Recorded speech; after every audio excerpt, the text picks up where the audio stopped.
आपके घर का गैस सिलेंडर प्राइस बढ़ चुका है। गवर्नमेंट ने एलपीजी सिलेंडर्स का प्राइस 50 रुपीज से बढ़ा दिया है और जहां ये हम जैसे कंज्यूमर्स के लिए कॉस्ट बढ़ा सकता है, वहीं दूसरी तरफ इस प्राइस हाइक से गवर्नमेंट ओएमसीज यानी ऑयल मार्केटिंग कंपनीज का लगभग 41,000 करोड़ रुपीस का लॉस सेट ऑफ हो सकता है। इंडिया में एलपीजी का हाउस होल्ड कंजम्पशन बहुत हाई है, 90% से भी ज्यादा। रिमेनिंग अमाउंट इंडस्ट्रियल यूजर्स के लिए होता है। दिसंबर 2024 में एलपीजी का एक्टिव कस्टमर बेस 32.89 करोड़ था। इनमें से 10.33 करोड़ लोग पीएमयूवाई यानी प्रधानमंत्री उज्ज्वला योजना के बेनिफिशियरीज हैं। पीएमयूवाई बेनिफिशियरीज को एलपीजी सिलेंडर्स सब्सिडाइज रेट पे मिलते हैं और ये प्राइस हाइक एलपीजी के सारे कस्टमर्स को इम्पैक्ट करेगा, मतलब लगभग 22% ऑफ आवर पॉपुलेशन। आज के वीडियो में हम इस प्राइस हाइक का रीजन और इम्पैक्ट समझेंगे। हम समझेंगे कि इंडिया का एलपीजी लैंडस्केप कैसा है और हमारे डोमेस्टिक सप्लाई में क्या चेंजेस आए हैं। हम इंडिया के ग्लोबल एलपीजी ट्रेड को भी डिस्कस करेंगे और आखिर में हम पेट्रोल और डीजल के एक्साइज ड्यूटी हाइक को भी समझेंगे। चलिए शुरू करते हैं। एलपीजी प्राइस हाइक का रीजन और इम्पैक्ट समझने के लिए हमें पहले एलपीजी का करंट मार्केट सिनेरियो समझना होगा। देखो, इंडिया अपने एलपीजी नीड्स का 60% इंपोर्ट करता है, इसीलिए एलपीजी के ग्लोबल प्राइसेस का फ्लक्चुएशन हमारे डोमेस्टिक प्राइसेस को भी अफेक्ट करता है। इंडिया का एलपीजी प्राइस आईपीपी यानी इंपोर्ट पेरिटी प्राइस नाम के एक फॉर्मूला से कैलकुलेट होता है। आईपीपी एक बेंचमार्क के बेसिस पे कैलकुलेट होता है और ये बेंचमार्क दुनिया के सबसे बड़े एलपीजी प्रोड्यूसर सऊदी अरामको के एलपीजी प्राइसेस पे डिपेंड करता है। और सऊदी अरामको के एलपीजी प्राइसेस किस पे डिपेंड करते हैं? एलपीजी के रॉ मटेरियल्स यानी क्रूड ऑयल और नेचुरल गैसेस पे। जी हाँ, हमारा घर क्रूड ऑयल और नेचुरल गैसेस पे ही चलता है और हम एलपीजी इंपोर्ट्स के लिए डॉलर्स में पे करते हैं। तो जाहिर है कि LPG prices, crude oil prices और रुपी डॉलर एक्सचेंज रेट दोनों पे डिपेंड करते हैं। इंपोर्ट प्राइसेस पे freight charges, port dues, insurance, dealer commissions, marketing margins, bottling costs और जीएसटी ऐड होते हैं। इन सारे एडजस्टमेंट्स के बाद हमारा फाइनल रिटेल प्राइस डिसाइड होता है और अब ये प्राइस बढ़ गया है। क्यों? क्योंकि हमारा इंपोर्ट ओरिजिन चेंज हो गया है। देखो, 2023 में हमारे एलपीजी इंपोर्ट्स का 95% सिर्फ 4 ओरिजिन से आया था: यूएई, कतार, सऊदी अरेबिया और कुवैत।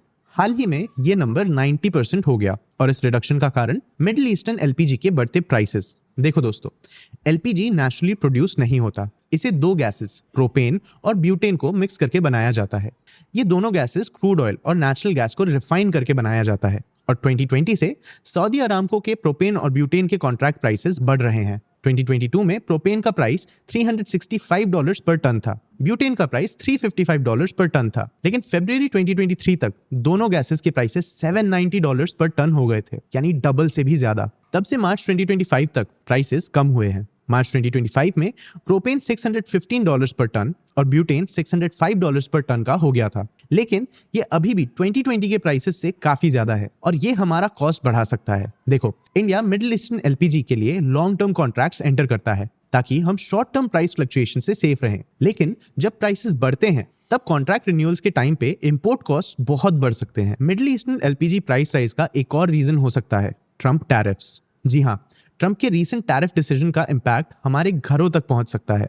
देखो, ट्रम्प ने रिसेंटली लगभग 90 कंट्रीज पे रेसिप्रोकल टैक्स लगा दिया था। इन कंट्रीज ने यूएस के साथ नेगोशिएट करने की कोशिश की और इन टैरिफ्स पे एक 90 डेज का पॉज लग गया। लेकिन चाइना ने नेगोशिएशन की जगह रिटेलिएशन चूज किया। उन्होंने यूएस पे 125% का टैरिफ लगा दिया और बदले में ट्रम्प ने चाइना पे 145% टैरिफ्स लगा दिए। अब चाइना ने यूएस पे 125% टैरिफ्स तो लगा दिए, लेकिन चाइना के एलपीजी इंपोर्ट्स का 60% यूएस से आता है।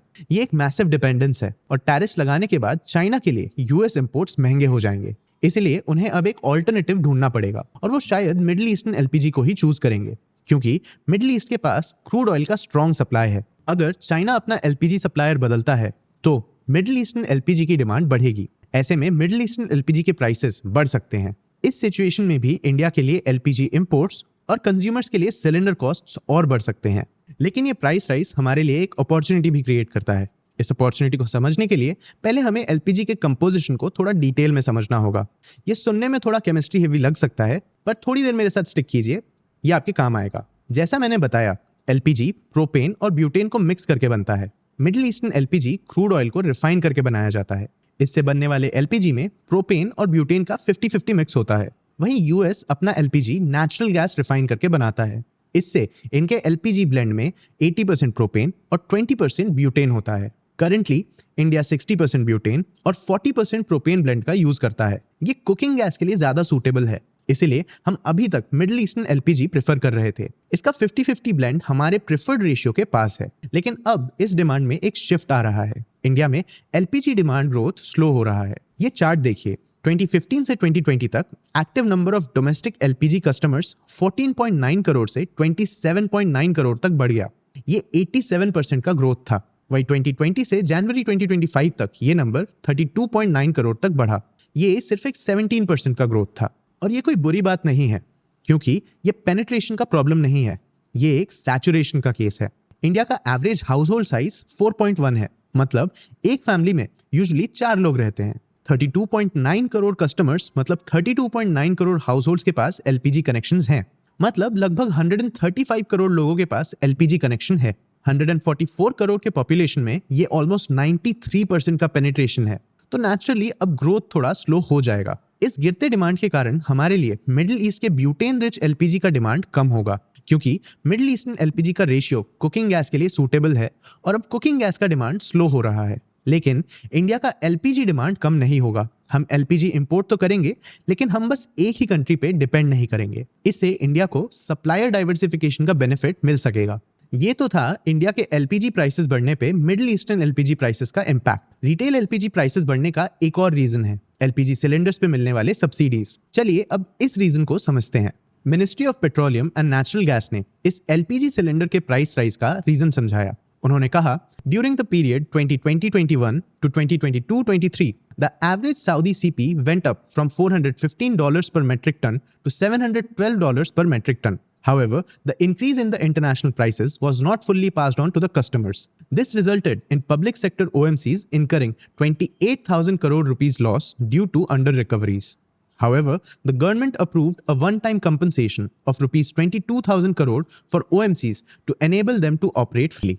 मतलब OMCs को दो नेगेटिव इम्पैक्ट से डील करना पड़ रहा है। एक तरफ उनके रॉ मटेरियल्स के प्राइसेस बढ़ रहे हैं, ऊपर से पब्लिक एक्सेसिबिलिटी के लिए उन्हें अपना प्रोडक्ट कम प्राइस पे बेचना पड़ रहा है। इससे उनके प्रॉफिट्स कम हो जाते हैं। कस्टमर्स के लिए एलपीजी प्राइसेस 50 रुपीज बढ़ाने से government revenue annually 33,000 crore rupees से बढ़ सकता है। इससे वो OMCs के 41,300 करोड़ के लॉसेस रिकवर करने में हेल्प कर सकती है।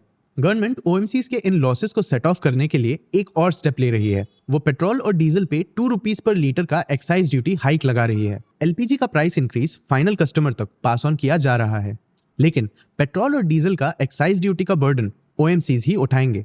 अब आपको लग रहा होगा कि अगर OMCs ऑलरेडी सब्सिडीज और बढ़ते एलपीजी कॉस्ट के कारण फाइनेंशियल प्रेशर से डील कर रहे हैं, तो गवर्नमेंट उन पे एक्साइज ड्यूटी का प्रेशर क्यों डाल रही है? देखो, इस सिचुएशन में हमें OMCs के एलपीजी सेगमेंट और पेट्रोल एंड डीजल सेगमेंट को अलग अलग देखना होगा। OMCs के एलपीजी सेगमेंट पे फाइनेंशियल प्रेशर पड़ रहा था, जिसके कारण एलपीजी सिलेंडर के प्राइसेस बढ़ाए गए। लेकिन एक्साइज ड्यूटी बढ़ाने से OMCs के फाइनेंसेस पे प्रेशर नहीं पड़ेगा। इससे उनके कैश फ्लोस पेट्रोल और डीजल सेगमेंट से एलपीजी सेगमेंट में रीडायरेक्ट होगा। देखो, एक्सपर्ट्स के हिसाब से OMCs के पेट्रोल और डीजल सेगमेंट के मार्जिन्स इंप्रूव हो सकते हैं। ऐसा इसलिए हो सकता है क्योंकि फ्यूचर में क्रूड ऑयल प्राइसेस शायद गिर सकते हैं। इंडियन OMCs के करंट क्रूड ऑयल प्राइसेस $75 पर बैरल है। ये फ्यूचर में $60 to $65 पर बैरल तक गिर सकते हैं। इससे OMCs के रॉ मटेरियल कॉस्ट्स कम होंगे, जिससे उनके मार्जिन्स भी इंप्रूव हो सकते हैं। साथ ही साथ वो इस 2 rupees per litre excise duty hike को अब्सॉर्ब भी कर सकते हैं। मोतीलाल ओसवाल के एस्टिमेट्स के हिसाब से इस एक्साइज ड्यूटी हाइक से उनके मार्केटिंग मार्जिन्स पे शॉर्ट टर्म में थोड़ा प्रेशर पड़ सकता है, बट लॉन्ग टर्म में इन पे ज्यादा इफेक्ट नहीं होगा। ऐसा क्यों? क्योंकि currently OMCs 10 rupees per litre का प्रॉफिट कमा रहे हैं, तो इनके पास इस एक्साइज ड्यूटी को अब्सॉर्ब करने के लिए एक कुशन है। एक्साइज ड्यूटी से गवर्नमेंट का रेवेन्यू बढ़ेगा। ये रेवेन्यू गवर्नमेंट OMCs के एलपीजी सेगमेंट में डाइवर्ट कर सकती है। इससे एलपीजी सेक्शन के सब्सिडीज के कारण लॉसेस रिकवर करना और इजी हो सकता है। लेकिन जहां OMCs को इस डिसीजन से बेनिफिट हो सकता है, रूरल हाउस होल्ड्स पे इसका नेगेटिव इंपैक्ट हो सकता है। रूरल इंडिया के लिए 50 रुपीज अभी भी बहुत वैल्यूएबल होता है। इन एरियाज में लोग सब्सिडीज पे बहुत डिपेंडेंट होते हैं। अगर एलपीजी सिलेंडर्स के प्राइसेस बढ़ते हैं तो इनके लिए फ्यूल सोर्स महंगा हो सकता है। अपने खर्चे कम करने के लिए ये फायरवुड या केरोसिन जैसे चीपर ऑल्टरनेटिव्स में स्विच कर सकते हैं। ये ऑल्टरनेटिव्स अफोर्डेबल तो हैं, लेकिन ये एलपीजी से ज्यादा पोल्यूटिंग और हेल्थ के लिए हार्मफुल भी होते हैं। रूरल एरियाज के लिए प्राइस हाइक एक सेंसिटिव बैलेंसिंग एक्ट होगा। फरवरी 1, 2025 से इंडिया के 1.15 करोड़ एफ्लुएंट सिटीजंस ने गिव इट अप इनिशिएटिव के अंडर वॉलंटरीली एलपीजी सब्सिडीज लेना बंद कर दिया है। इससे ओएमसीज के सब्सिडीज का बर्डन थोड़ा कम होता है। आपको क्या लगता है, क्या ओएमसीज के बेनिफिट को मेंटेन करते हुए एलपीजी को रूरल एरियाज के लिए एक्सेसिबल रखा जा सकता है, या गवर्नमेंट को ओएमसीज को सपोर्ट करने के लिए कोई और तरीका ढूंढना पड़ेगा? अपने व्यूज कमेंट सेक्शन में जरूर बताना, और आगे हम कौन से टॉपिक्स कवर करें ये भी कमेंट सेक्शन में जरूर बताना। अगर ये वीडियो आपको इन्फॉर्मेटिव लगा तो इसे लाइक और शेयर जरूर करें। ऐसे ही और वीडियोस के लिए चैनल को सब्सक्राइब भी कर लेना। आज की वीडियो के लिए इतना ही। मैं हूं आपका होस्ट देव। मिलते हैं अगले वीडियो में।